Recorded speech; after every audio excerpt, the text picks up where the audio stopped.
Hello students, आज के video में हम देखते हैं डिस्काउंट से रिलेटेड ट्रांजैक्शंस क्या हो सकते हैं और उनकी जनरल एंट्रीज कैसे होती है। तो सबसे पहले आपको समझना होगा व्हाट इज डिस्काउंट। डिस्काउंट क्या होता है। डिस्काउंट सबसे पहले जब अकाउंट्स करना है तो आप जान लीजिए कि डिस्काउंट दो टाइप के होते हैं, ट्रेड डिस्काउंट और दूसरा कैश डिस्काउंट। डिस्काउंट आप सभी को पता है, it's decrease the cost of product. Discount से प्रोडक्ट की कास्ट कम हो जाती है। जैसे अभी विंटर सीजन में आप देखेंगे कि सैमसंग का फ्रीज जिसकी प्राइस 30,000 है वो विंटर डिस्काउंट के कारण सिर्फ 20,000 रुपीज में मिल रहा है। मतलब जो 23,000 रुपीज की फ्रीज थी उसमें 3,000 रुपीज डिस्काउंट दिया गया और अब सभी कस्टमर के लिए उसकी प्राइस कम होके कितनी हो गई, 20,000 रुपीज। तो discount is the deduction in cost price. वो हमारे कास्ट प्राइस को क्या कर देता है, कम कर देता है। अब अकाउंट्स के लिए हम डिस्काउंट को दो पार्ट में डिवाइड कर देते हैं। First one is trade discount and second one is cash discount. Trade discount के आपके फीचर्स हैं minus from list price. List price मतलब जो प्रोडक्ट की कास्ट है उससे सबसे पहले हम किसको माइनस करते हैं, ट्रेड डिस्काउंट को। Second, no entry in books. General entry trade discount का कभी भी नहीं होता, सिर्फ आप इसको कैलकुलेशन करते हैं और कैलकुलेशन के थ्रू आप इस डिस्काउंट अमाउंट से कास्ट प्राइस को कम कर देते हैं। ठीक है, तो ये दो आपको इसके फीचर्स याद करने हैं, deduct from list price and no entry in books, cash discount. और थर्ड इसका एक फीचर्स और है, received to all customers.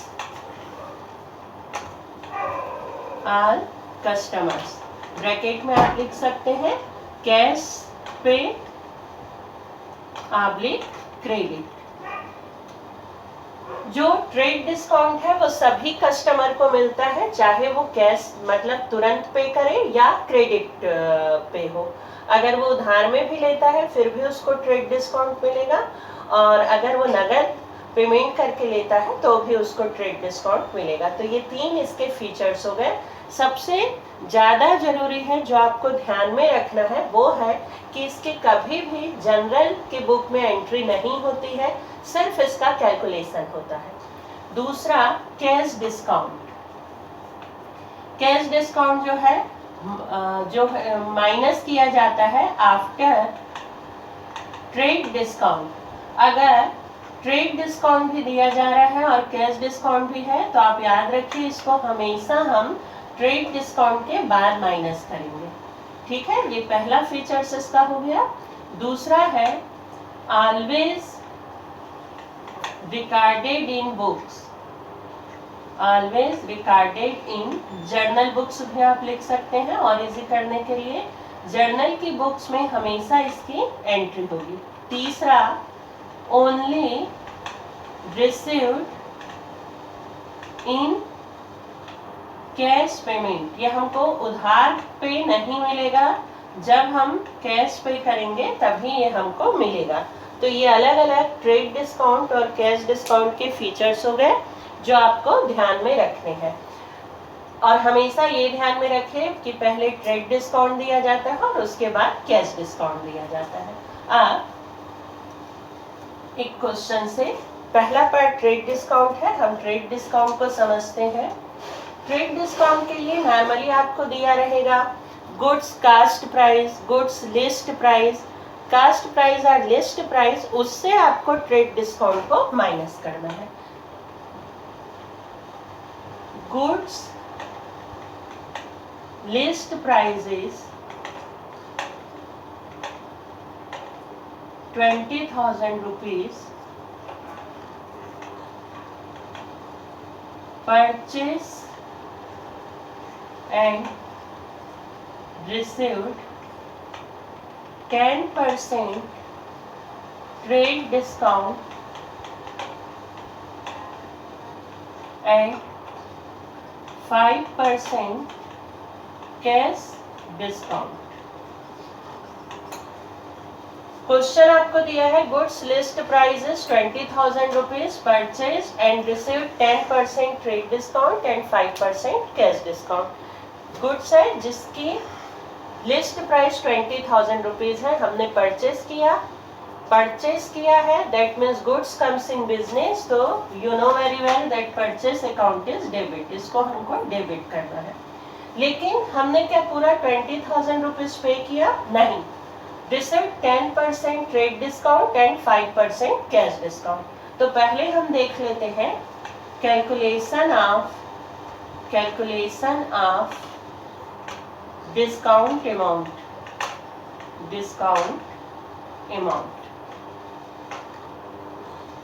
Cost price of goods की कास्ट प्राइस कितनी है? 20,000। अब इसमें आप माइनस करेंगे 10% ट्रेड डिस्काउंट।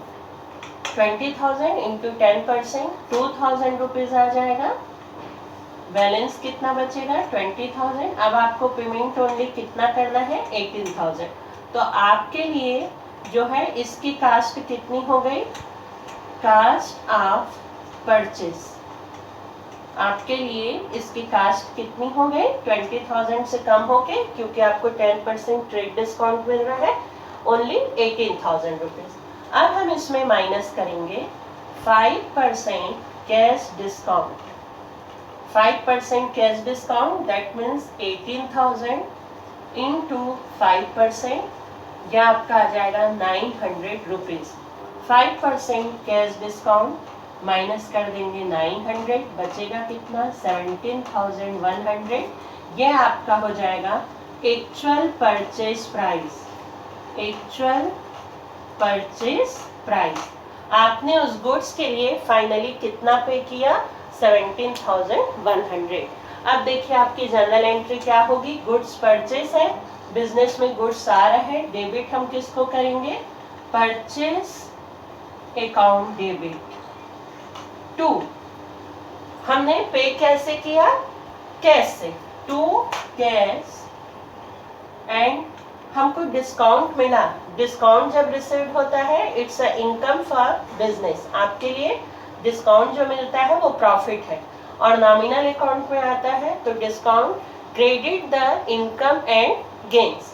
तो ये हमारे लिए गेन है, प्रॉफिट है। Discount account purchase account debit. Total आपका कास्ट ऑफ परचेस मैंने लिख दिया है, इसलिए ये हो गया 18,000 rupees. 2 cash actual purchase price आपने कितना पे किया? 17,100। 2 डिस्काउंट आपको डिस्काउंट कितना मिला? जो हमने 5% निकाला 900। तो जो 18,000 का गुड्स था उसके लिए आपने 17,100 पे किया, और 900 आपको कैश डिस्काउंट मिला। नरेशन हो जाएगा purchase and this purchase goods 18,000 rupees and receive 5% cash discount. ठीक है,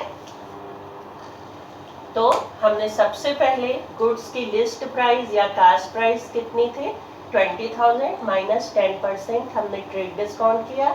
ट्रेड डिस्काउंट माइनस करने के बाद जो प्राइस आया that is your cost price purchase का है। कास्ट प्राइस ऑफ परचेज 18,000, उसमें से फिर हमने कैश डिस्काउंट निकाला। कैश डिस्काउंट जब हमको मिलेगा तो हमेशा हमारे लिए प्रॉफिट होगा, इसलिए वो क्रेडिट साइड में जाता है। एक्चुअल अमाउंट आपने कितना पे किया? 17,100। General entry purchase account debit, आपके पास कितने का गुड्स आया? 18,000। 2 कैश, बट आपने कैश में पे कितना किया? 17,100। 2 discount, discount is profit for business, आपको डिस्काउंट कितना मिला? 900। ठीक है, तो ये जनरल एंट्री हो गई। अब इसी क्वेश्चन को थोड़ा सा हम चेंज कर देते हैं। Goods list price of ₹20,000 purchase and received 10% trade discount and 5% cash discount।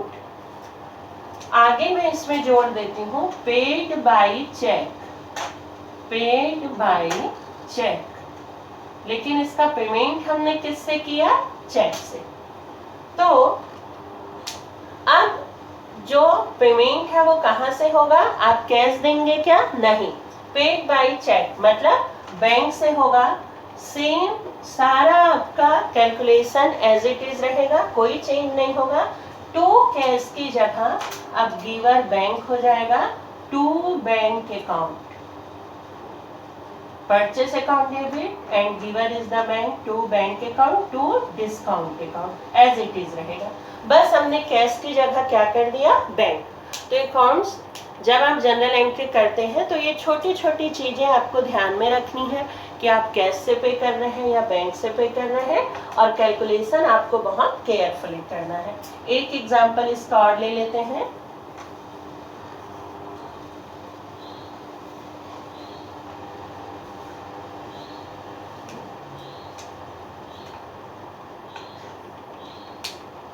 एक सेल्स का एग्जांपल ले लेते हैं।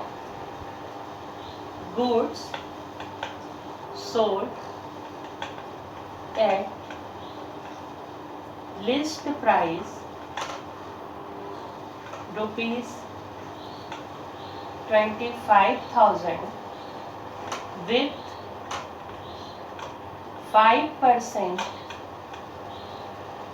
trade discount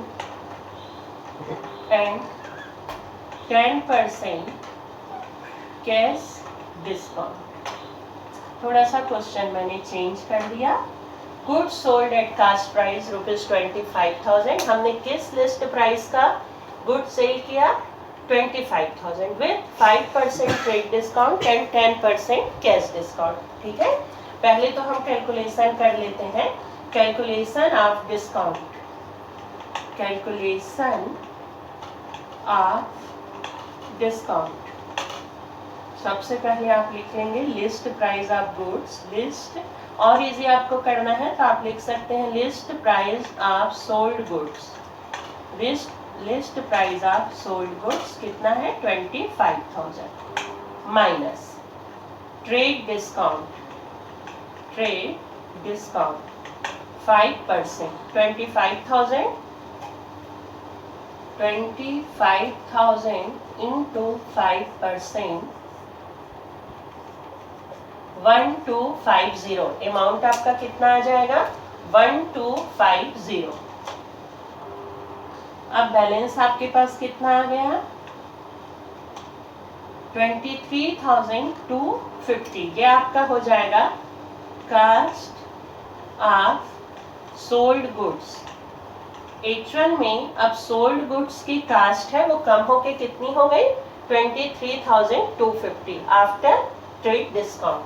अब इसमें से आप माइनस करेंगे 10% कैश डिस्काउंट 2325। 10% जब आप कैलकुलेट करोगे तो कितना आएगा? 2325। आंसर देख लीजिए।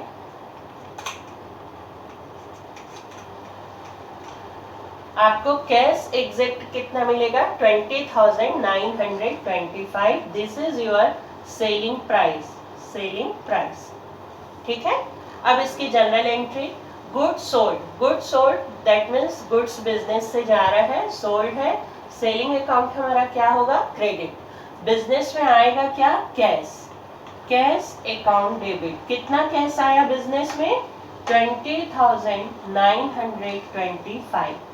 कैश के साथ जब हमने डिस्काउंट दिया तो जब हम डिस्काउंट अलाउड करते हैं, हम डिस्काउंट देते हैं, तो डिस्काउंट हमारे लिए क्या हो जाएगा?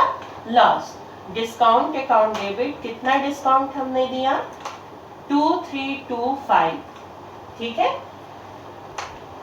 To sales account. टोटल आ जाएगा 23,250। एक बार फिर से देख लीजिए। हमने सेल किया, अगेंस्ट हमको कैश मिला है, कैश अकाउंट डेबिट कितना मिला, 20,925। उस सेल के लिए हमने कैश डिस्काउंट दिया 10%। जब हम 10% कैश डिस्काउंट दे रहे हैं, दैट मीन्स डिस्काउंट दे रहे हैं, वो अमाउंट हमको नहीं मिलेगा। तो जब हम डिस्काउंट देते हैं, डिस्काउंट अलाउड होता है, तो वो बिजनेस के लिए लॉस होता है। डिस्काउंट नॉमिनल अकाउंट है, लॉस को हमको डेबिट करना है, तो discount account debit. To sales, हमने कितने कास्ट का गुड्स सोल्ड किया, 23,250। ठीक है, नरेशन आप दे देंगे, goods sold with 10% cash discount. बिल्कुल, अब आपने जो जनरल एंट्री की है वो यहाँ पे क्लियर है। ठीक है, तो आपको ध्यान में रखना है, आप परचेज और सेल्स दोनों कंडीशन में आपको जब डिस्काउंट मिलता है तो वो दो टाइप के डिस्काउंट हो सकते हैं। पहला, जो आपके परचेज और सेल्स में आप सभी कस्टमर को दे रहे हैं, कोई आप क्रेडिट और कैश में डिफ्रेंशिएट नहीं करते, दैट इज ट्रेड डिस्काउंट। इससे आपको अपनी लिस्ट प्राइस कम कर देनी है, मतलब एक तरीके से अब वो हमारा मार्केट प्राइस हो गया। उसके बाद उसमें हम कैश डिस्काउंट माइनस करेंगे। कैश डिस्काउंट जो है, अगर हमको मिलता है तो वो प्रॉफिट होगा, लेकिन हम अगर सेल पे दे रहे हैं तो वो लॉस होगा। तो इसमें हम नॉमिनल अकाउंट का रूल एप्लीकेबल करेंगे। मिलना लॉस है तो डेबिट होगा, जब हमको डिस्काउंट मिल रहा है तो हमारे लिए प्रॉफिट है तो क्रेडिट होगा। लेकिन जब हम डिस्काउंट अलाउ कर रहे हैं, हम दे रहे हैं, तो दिया जाने वाला डिस्काउंट हमेशा आपके लिए लॉस होता है, तो वो डेबिट होगा। ठीक है, अब इसी क्वेश्चन को थोड़ा सा और हम, जैसे हमने परचेज को चेंज किया था, कर देते हैं। And 10% cash discount amount received by cheque. अगर आपको सिर्फ ये दिया है अमाउंट रिसीव्ड बाय चेक, तब आपको कुछ भी नहीं सोचना है, क्योंकि चेक मिला। अभी इससे पहले वीडियो में भी मैंने बताया कि अगर सिर्फ आपको चेक रिसीव्ड होता है तो आपको उसको एज अ कैश ट्रीट करना है। इस जनरल एंट्री में कोई चेंज नहीं होगा, ये एज इट इज आएगा, इसमें कोई भी चेंजेस आपको नहीं करना है। लेकिन अगर आपको दिया है amount received by cheque and cheque deposited into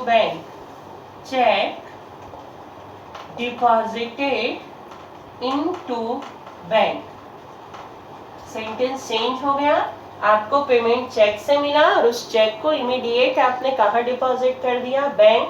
तो अब जो पेमेंट है वो किसको मिल रहा है, बैंक को। तो कैश अकाउंट की जगह, एक्चुअली अब रिसीवर आपका बैंक हो गया है, तो कैश अकाउंट की जगह आप किसको डेबिट करेंगे, बैंक अकाउंट डेबिट। बाकी discount account debit to sales account as it is रहेगा। तो ऐसे चेंजेस करके एक ही ट्रांजेक्शन में आप 2-3 बार ट्राई करिए अलग अलग क्वेश्चन करने का, और देखिए आपसे इसके क्वेश्चन बनते हैं कि नहीं। अगर कहीं कोई डाउट है, किसी बुक से आप क्वेश्चन कर रहे हैं, क्वेश्चन आपसे नहीं हो रहा है, आप कमेंट बॉक्स में वो क्वेश्चन डाल सकते हैं। आप वीडियो देखिए, चैनल को शेयर और सब्सक्राइब करिए।